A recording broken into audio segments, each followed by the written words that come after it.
ಮಾತನಾಡ್ತಾ ಅರ್ಥ ಇಲ್ಲದ ಮಾತು ವ್ಯರ್ಥ ಇಲ್ಲದ ಕೆಲಸ ಯಾರು ಈ ಕುಲಕರ್ಣಿಗೆ ಆಗಿ ಬರಂಗಿಲ್ರಿ ಅಂದಂಗ ಆ ಗುರುಲಿಂಗ ತಮ್ಮ ಅರ್ಜುನ ಬೆಟ್ಟ ಸುದ್ದಿ ಹಚ್ಚುಟ್ಟನ್ರಿ ಅದಕ್ಕ ಲೇಟ್ ಐತ್ರಿ ಅಪ್ಪ. ಏ ಕುಲಕರ್ಣಿ, ಆ ಬಂಡ ಬಡ್ಡಿಯ ಮಗ ಅರ್ಜುನ ಬೆಟ್ಟದಂತ ಸುದ್ದಿ ಕೊಟ್ಟು ಕಳಿಸ ಈ ಜೈರಾಜನ ಜೊತೆಯಲ್ಲಿ ಬೇಯಿಸಿದ ಅಂದ ತಿಳಿದುಕೊಂಡಿದ್ದಾನ. ಸೌಕರ್ಯ ನಿಮ್ಮ ತಂಗಿ ಶೀಲಾ ಶಂಕರ ಕಾಲೇಜ್ ಒಳಗ ಪ್ರೀತಿ ಮಾಡ್ತಾರ್ರಿ. ನಮಗ ಒಪ್ಪಿಗೆ ಇದೆ, ನಿಮ್ಮ ಸೌಕರ್ಯ ಒಪ್ಪಿಗೆ ಆಗ ನಿಲ್ಲ ಅಂತ ಹೇಳಿ ಕಳಿಸ್ರಿ. ಕುಡ್ಕೊಂಡ್ರಿ ಯಾರು ಎದುರುಗಡೆ ನಿಂತು ಮಾತನಾಡ್ತಾ ಇದೆಯಾ ಅನ್ನೋದು ಸೌಕರ್ಯ ನಿಮಗ ನಿಜ ಹೇಳಿದ್ರೆ ಸಿಟ್ಟು ಬರ್ತದ್ರಿ. ಈಗ ನಿಮ್ಗೆಲ್ಲ ಹೇಳಿದೆ ಬಿಡ್ತೀನಿ. ಆ ಮಗ ಅರ್ಜುನ ನನ್ನ ಚರ್ಮನ ಸುಳಿ ತಂದನ್ರಿ, ಹಸುರು ಮಗ. ಈಗ ನನ್ನ ಜೀವ ಅಡ್ಡ ಕತ್ತಿ ಒಳಗ ಅಡಿಕೆ ಸಿಕ್ಕಂಗ ಆಗ್ಯದ್ರಿ ಅಪ್ಪ. ಏ ಕುಲಕರ್ಣಿ, ಸಿರಿತನದ ಸುಪ್ಪತ್ತಿಗೆಯಲ್ಲಿ ಬೆಳೆದ ನನ್ನ ತಂಗಿ ಆ ಬಡ ಭಿಕಾರಿಯನ್ನ ಮನೆಗೆ ಖುಷಿಯಾಗಿ ಹೋಗಬೇಕೆ? ಅದು ಎಂದಿಗೂ ಸಾಧ್ಯವಿಲ್ಲ. ಚಪ್ಪರಕ್ಕೂ ಗತಿ ಇಲ್ಲದವನು ಅವನು ನನ್ನ ತಂಗಿಯನ್ನು ಒಪ್ಪಿದರೆ ತೆಪ್ಪನಂತೆ ಒಪ್ಪಿ ಅವನ ಜೊತೆಯಲ್ಲಿ ಮದುವೆ ಮಾಡಿ ಕೊಡಲಕ್ಕೆ ನಾನೇನು ಈ ನನ್ನ ಆಸ್ತಿಯಲ್ಲ ದಾನ ಧರ್ಮಕ್ಕೆ ಇಟ್ಟಿದ್ದೇನೆಂದು ತಿಳಿದಿದ್ದಾನ ಭಂಡ.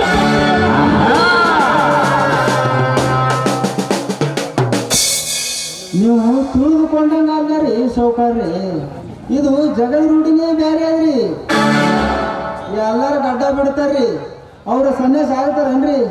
ಇಲ್ರಿ, ಏನೋ ಕಾಲೇಜಿನ ಒಳಗೆ ನಿಮ್ಮ ತಂಗಿ ಮತ್ತು ಶಂಕರ ಪ್ರೀತಿ ಮಾಡ್ತಾರತ್ರಿ. ನಿಮ್ಗೆ ಉತ್ತರ ಬೇಕಂದ್ರೆ ಅವ್ರಿಗೆ ಕೇಳಿಬಿಡ್ರಿ ನೀವು. ಏ ಕುಲಕರ್ಣಿ, ನನ್ನ ತಂಗಿಯ ಮೇಲೆ ನನಗೆ ನಂಬಿಕೆ ಇದೆ. ನೀನು ಹೇಳಿದಂತೆ ಸಣ್ಣದ ಪ್ರೀತಿ ಎಂಬ ಹುಚ್ಚು ನನ್ನ ತಂಗಿಯ ತೆಗೆಯಲ್ಲಿ ತುಂಬುವುದಕ್ಕೆ ನನಗೆ ಇಷ್ಟವಿಲ್ಲ. ದನಿಗಳೇ, ಮುಳ್ಳನ್ನು ಮುಳ್ಳಿನಿಂದಲೇ ತೆಗಿಬೇಕು, ಸುಳ್ಳನ್ನು ಸುಳ್ಳಿನಿಂದಲೇ ಸಾಧಿಸಬೇಕು. ಸತ್ಯ ಏನದ ತಿಳಿಬೇಕಂದ್ರೆ ನಿಮ್ಮ ತಂಗಿ ಕರೆದು ಕೇಳಿಬಿಡ್ರಿ. ಕುಲಕರ್ಣಿ, ಕುರಿಯನ್ನು ಕೇಳಿ ತಲೆಯಾಗಿಯೋ ಜಾಯಮಾನನಂದಲ್ಲ. ಆದರೂ ನೀ ಹೇಳಿದೀಯ ಅಂತ ಒಂದು ಮಾತು ನನ್ನ ತಂಗಿಯನ್ನ ಕರೆದು ಕೇಳೇ ಬಿಡೋಣ. ಶೀಲಾ, ಶೀಲಾ.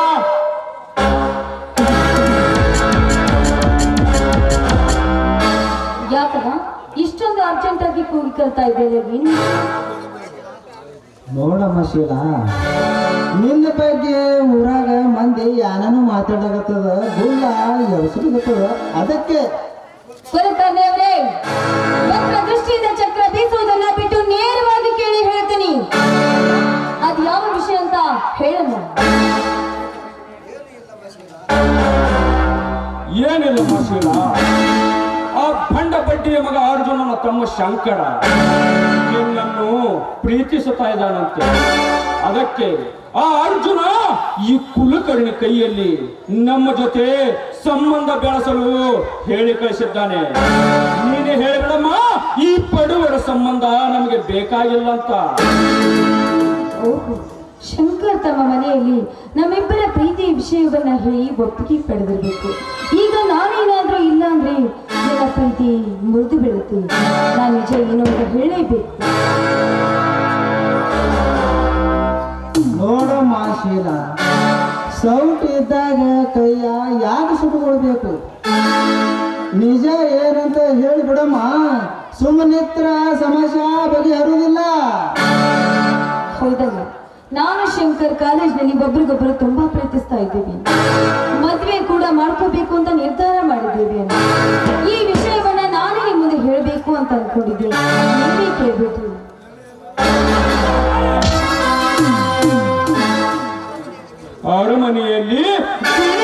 ಸಾಕಿದ ನಿನ್ನನ್ನು ಆ ಗಿಡಗನ ಕೈಯಲ್ಲಿ ಕೊಡುವಷ್ಟು ಒಟ್ಟಾಳನಲ್ಲ ಈ ನಿನ್ನ ಅಣ್ಣ.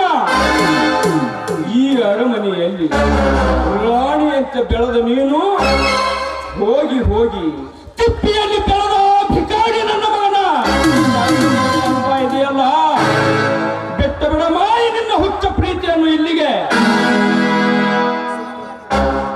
ಸೌಕರ್ಯ ಬೂದಿ ಮೂಸಿ ಕೇಳದಂಗ ನಮ್ಮ ಮನೆ ಒಳಗ ಬೆಂಕಿ ನೀಗಿ ನೀಗಿ ಉರಿಯಾಕತ್ತದ್ರಿ ಅಪ್ಪ. ಕುಲಕರ್ಣಿಯವರೇ, ನಿಮ್ಮ ಅಣ್ಣ ತಂಗಿ ವಿಚಾರದಲ್ಲಿ ಮತ್ತೆ ತಲೆ ಹಾಕಬೇಡಿ. ನೋಡೋಣ, ನಾನು ಶಂಕರನನ್ನ ಪ್ರೀತಿಸ್ತಾ ಇದ್ದೀನಿ. ಅವನನ್ನೇ ಮದ್ವೆ ಆಗ್ಬೇಕು ಅಂತ ನಿರ್ಧಾರ ಕೂಡ ಮಾಡಿದ್ದೀನಿ.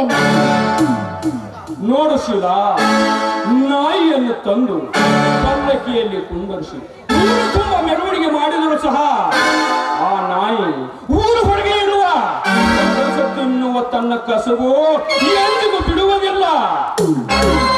ಅದೇ ತರ ಈ ನಮ್ಮ ಸಿರಿವಂತಿಕೆಯನ್ನು ಅನುಭವಿಸಿಗೋಸ್ಕರ ನಿನ್ನನ್ನು ಪ್ರೀತಿಯ ಆಶೆ ತೋರುತ್ತಾ ಇರೋನು ಆ ನಿನ್ನ ಕಪಟ ಪ್ರೀತಿಯ ಶಂಕರ. ನೋಡಿದ ಶಂಕರ್ ನಿನ್ನ ತಂಗಿನ ಪ್ರೀತಿ ಮಾಡ್ತಾನೆ ಅಂದಿದ್ದಕ್ಕೆ ಈ ರೀತಿ ಅವನಿಗೆ ಮಾತಾಡುವುದು ತಪ್ಪು. ಶಂಕರ್ ಕಲಿತವನು. ನಾಳೆ ಆದ್ರೂ ಅವನಿಗೆ ಒಂದು ನೌಕರಿ ಸಿಗುತ್ತೆ. ನೋಡಮ್ಮ, ನಮ್ಮ ತಲೆ ಗಟ್ಟಿ ಇದೆ ಎಂದು ಕಲ್ಲಿಗೆ ಹೈದ್ರ ಪೆಟ್ಟ ನಮ್ಮ ತಲೆಗೆ ಆಗೋದು.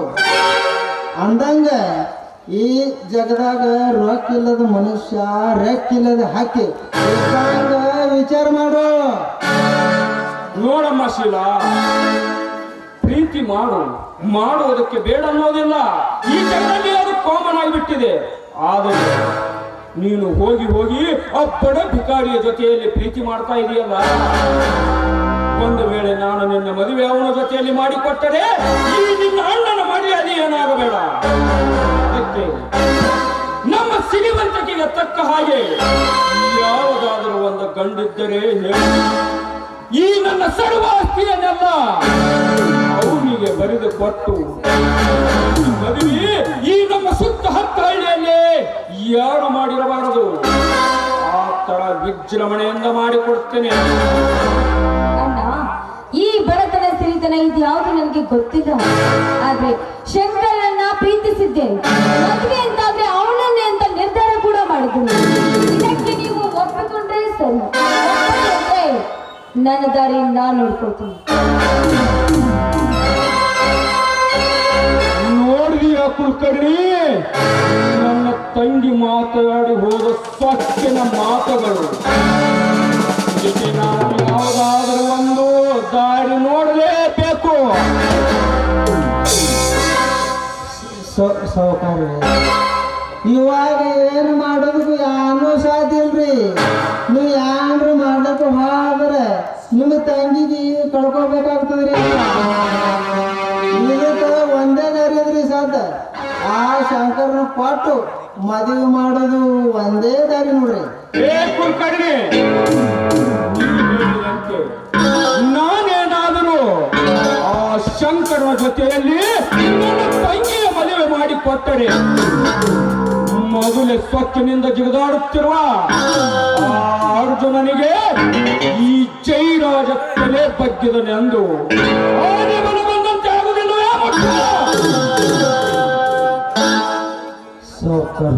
ಸೌಕರ್ಯ ಗಿಡದ ಮೇಲಿನ ಹಣ್ಣ ಎಷ್ಟು ಬಿ ಮ್ಯಾಲಿದ್ರ ಒಂದಿನ ತಳಗ ಬರೇಬೇಕು. ಅಂದಂಗ ಈ ಸೊಕ್ಕಿನ ಕೋಣ ಯಾನ ನೋಡ್ರಿ, ಇದಕ್ಕೆ ಒಂದಿನ ಬಲೆ ಕುಡಿಯಬೇಕು. ಕುಲಕರ್ಣಿ, ಅಂದ್ರೆ ನಿಮ್ಮ ಮಾತನಾಡ್ತಾ ಸ್ವಲ್ಪ ಬಿಡಿಸಿ ಹೇಳ್ತೀರಾ? ಹೇಳ್ತೇನ್ರಿ ಸೌಕರ್ಯ. ನೋಡ್ರಿ, ಸಾಯಿಸಲಿಕ್ಕೆ 1000 ದಾರಿ ಇದ್ರು ಬದುಕಲಿಕ್ಕೆ ಒಂದು ದಾರಿ ಇದ್ದೇ ಇರುತ್ತೆ. ಆ ಅರ್ಜುನನ ಬಿಟ್ಟು ಬೆಂಕಿ ಬಾಣವನ್ನು ಮರಳಿ ಅವನ ಮನೆಗೆ ತಿರುಗಿಬೇಕ್ರಿ. ಅವಾಗ ಸುಟ್ಟ ಭಸ್ಮಾಗುವುದು ಆ ಅರ್ಜುನನ ಮನೆ. ಕುಲಕರ್ಣಿ, ಇಂಥ ಒಗಟಿನ ಮಾತುಗಳನ್ನು ಬಿಟ್ಟು ಮುಂದೆ ಏನು ಮಾಡ್ಬೇಕಂತ ಬೇಗ ಹೇಳಿ.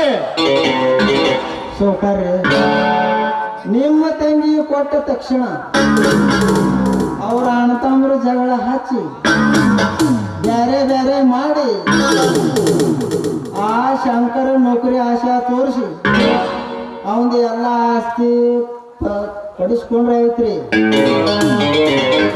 ಒಂದು ಕಡೆ ದುಡ್ಡು ಇರ್ಲಾಸೆ ನಿಮ್ಮ ತಂಗಿ ಮದುವೆ ಆಗ್ತದ್ರಿ. ಮತ್ತ ನಮ್ಮ ಫ್ಯಾಕ್ಟ್ರಿ ಕಟ್ಲಿಕ್ಕೆ ಅವನ 3 ಎಕರೆ ಹೊಲ ಸಿಗ್ತದ್ರಿ. ಹಾಗಾದ್ರಿ ಕುಲಕರ್ಣಿನ ಕರಾಮತ್ತು.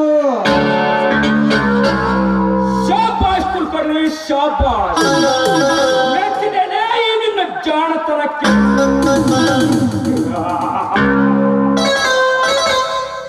ಲೇ ಅರ್ಜುನ, ಇನ್ನು ಮುಂದೆ ನೋಡ್ತಾ ಇರು ಈ ಜೈರಾಜನ ಕುತಂತ್ರದ ಆಟವನ್ನು. ನನ್ನ ತಂಗಿಯ ಮುಖಾಂತರ ಹಾನಿ ನಿಂತಿರುವ ನಿನ್ನ ಸಂಸಾರದಲ್ಲಿ ವಿಷ ಬೆಳೆಸಿ ನಿಮ್ಮ ಅಣ್ಣ ತಮ್ಮನ ನಡುವೆ ಜಗಳ ಹಚ್ಚಿ ನಿಮ್ಮ ಎಲ್ಲರನ್ನು ಬೇರೆ ಬೇರೆ ಮಾಡಿ ನೀನು ಕುಡದೆ ಹೋಗಿರುವ ಆ ನಿನ್ನ 3 ಎಕರೆ ಜಮೀನನ್ನು ನನ್ನ ಕೈ ವಶ ಮಾಡಿಕೊಳ್ಳದೆ ಹೋದರೆ ನಾನು ಈ ನಾಟಕದ ಕಟುಕ ಖಳನಾಯಕ ಜಯರಾಜನ.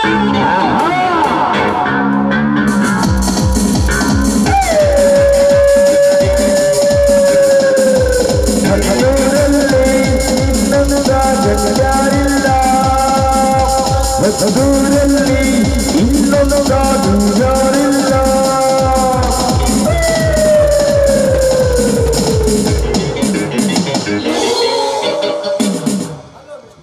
ಹಲೋ ಮಿಸ್ಟರ್ ಜಯರಾಜ್, ಏನು ಕುಶಲದಿಂದ ಕುಲಕರ್ಣಿ ನೀವು ಕಾಲು ಕಳೆಯಂತೆ ಕಾಣುತ್ತೀರಿ.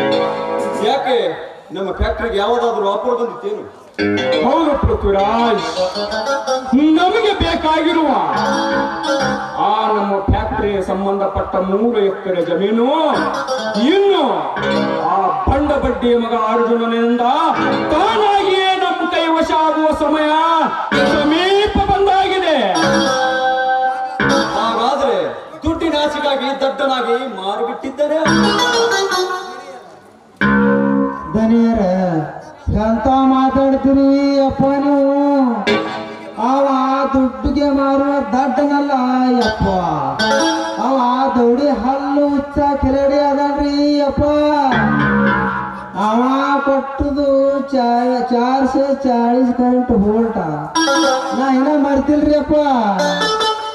ಈಗ ನೋಡ್ರಿ, ಈ ನಮ್ಮ ಶಂಕರ ಮತ್ತು ನಮ್ಮ ತಂಗಿ ಸೌಕರ್ ತಂಗಿ ಮದುವೆ ಮಾಡ್ಕೊಳ್ತಿದ್ದಾರೆ.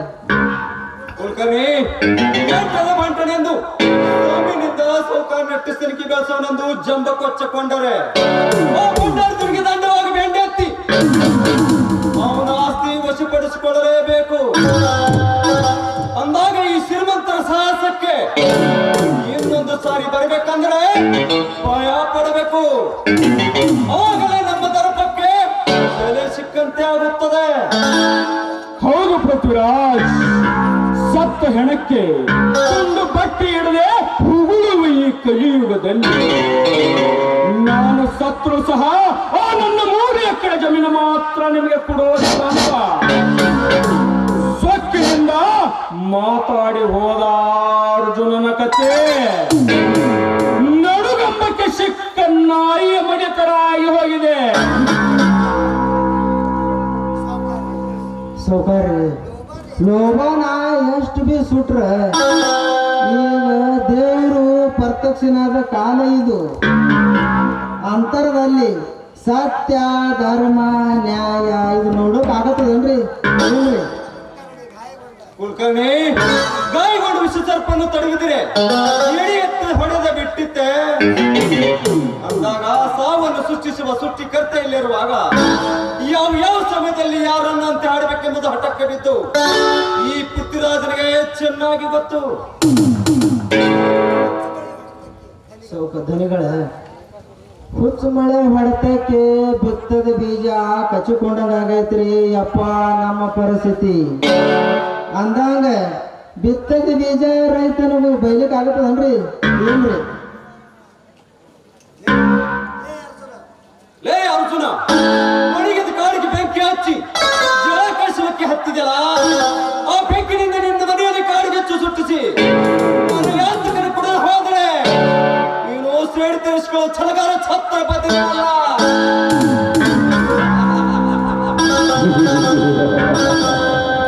ಹೌದು ಪೃಥ್ವಿರಾಜ್, ಬೊಗುಳುವ ನಾಯಿಗೆ ಮಾಂಸದ ತುಂಡವನ್ನು ಹಾಕಿ ಬಾಯಿ ಮುಚ್ಚಿಸಿ ಬೆಂಡೆತ್ತಿದಾಗ ಬೊಗುಳುವ ನಾಯಿ ಬಾಲ ಮುಗಿದುಕೊಂಡು ಓಡಿ ಹೋಗ್ತಾ ಇರುತ್ತೆ ಅಲ್ವಾ?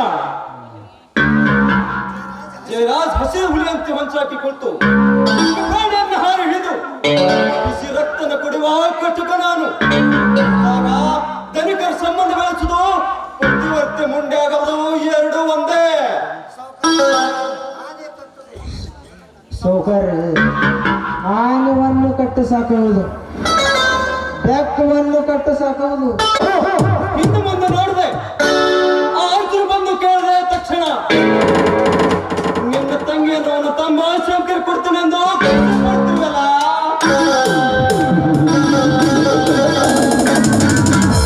ನೇವ ಬಣ್ಣದ ಮಾತುಗಳಿಂದ ನಿನ್ನ ತಂಗಿಯನ್ನು ನನಗೆ ಕೊಡ್ತೀನೆಂದು ಸುಳ್ಳು ಹೇಳಿ ಆರದ ಗಾಯವಾಗಿ ಪರ್ಯಾಯದ ಬಿಟ್ಟಿಯಲ್ಲ.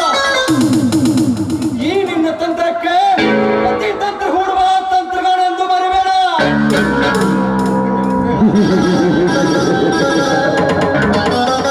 ಈ ಪುತ್ತಿರಾಜವಲ್ಲದೆ ನೆಮ್ಮದಿ ಕೊಡುವಲ್ಲ,